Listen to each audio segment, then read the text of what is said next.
Welcome to Temples and Rituals of Ancient Egypt. During rituals and festivals, the god was carried on a solar barge between the areas of a temple or the temples of different cities.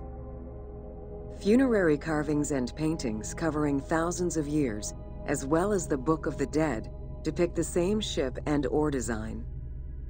Solar barges have been uncovered near or within several pharaohs' tombs.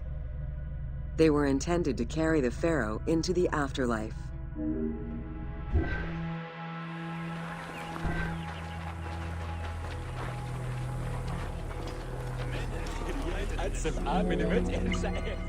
Ancient Egyptians believed that Ra, the sun god, traveled the skies in a boat known as the solar barge. The solar barge was believed to cross over to mythological lands.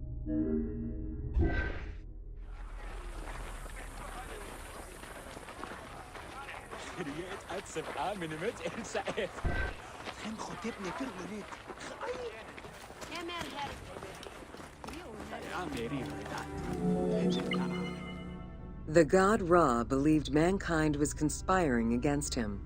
He ordered Sekhmet, the lion-headed war goddess, to kill all humans. To his chagrin, Ra quickly realized that with all humans gone, there would be no one left to worship him. In order to stop the rampaging Sekhmet, beer was brewed and dyed red with pomegranate juice to resemble blood.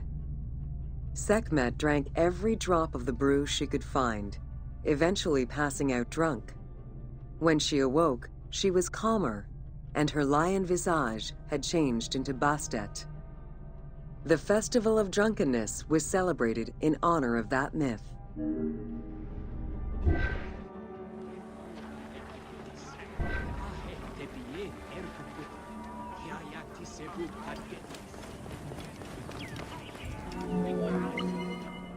Unlike the daily rituals that took place in the temple and were performed by priests, festivals allowed the entire population of the city to participate.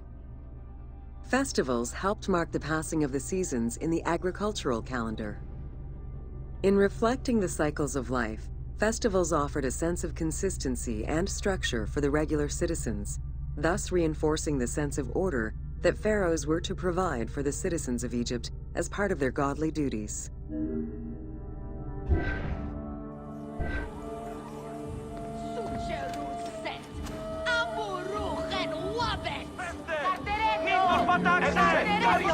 The importance of these festivals is demonstrated by their longevity. Records show that Osiris festivals occurred for more than 2,000 years. Some festivals serve to reinforce state control and promote the king's reign. Both the Opet and Set Jubilee festivals were specifically intended to celebrate the renewal of the king's power.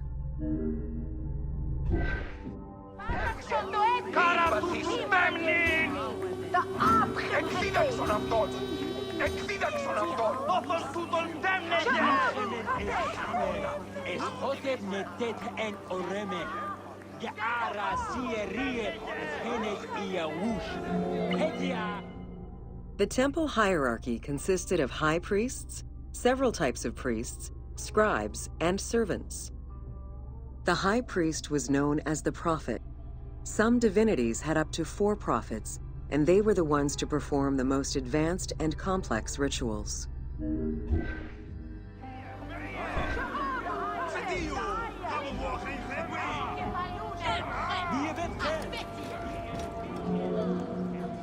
Egyptian priests were not confined to solely religious tasks. and in fact had crucial roles in Egypt's administration, most of which served to reaffirm the pharaoh as the proper vessel for the gods. Their focus within the temple was centered on the proper conduct of daily divine rituals, rather than as custodians of dogma or the indoctrination of individuals.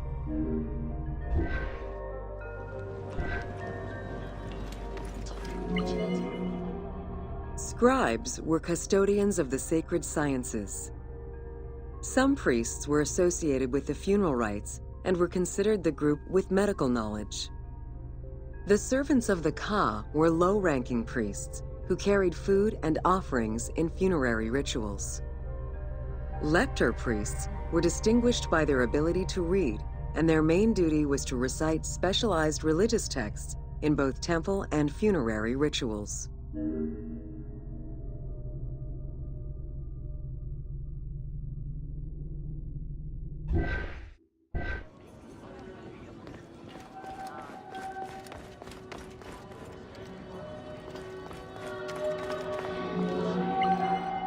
Priests and all the officials who served the temple worked only 3 months a year, with each period separated by a quarter of inactivity, at least within the temple compound.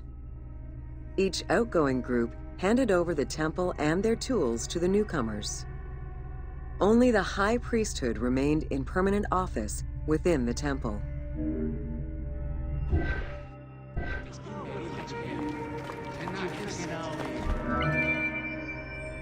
The most sacred part of the temple was referred to as Djeser Djeseru, the Holy of Holies. The most sacred inner sanctuary was where the shrine to the temple deity was located. Only priests were allowed within. Offerings were given and rituals unseen by even the pharaoh were performed. While the team chose to allow any character access to this space in some game temples, normally it was reserved for priests alone.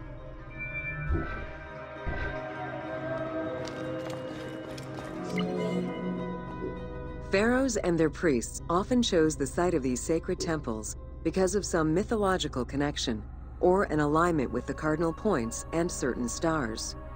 Once selected, a foundation ritual was performed.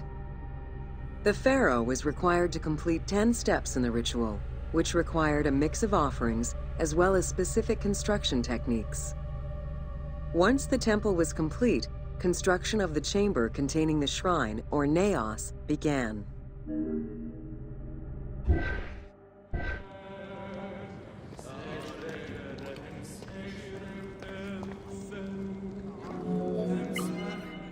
The naos was where the god statue stood.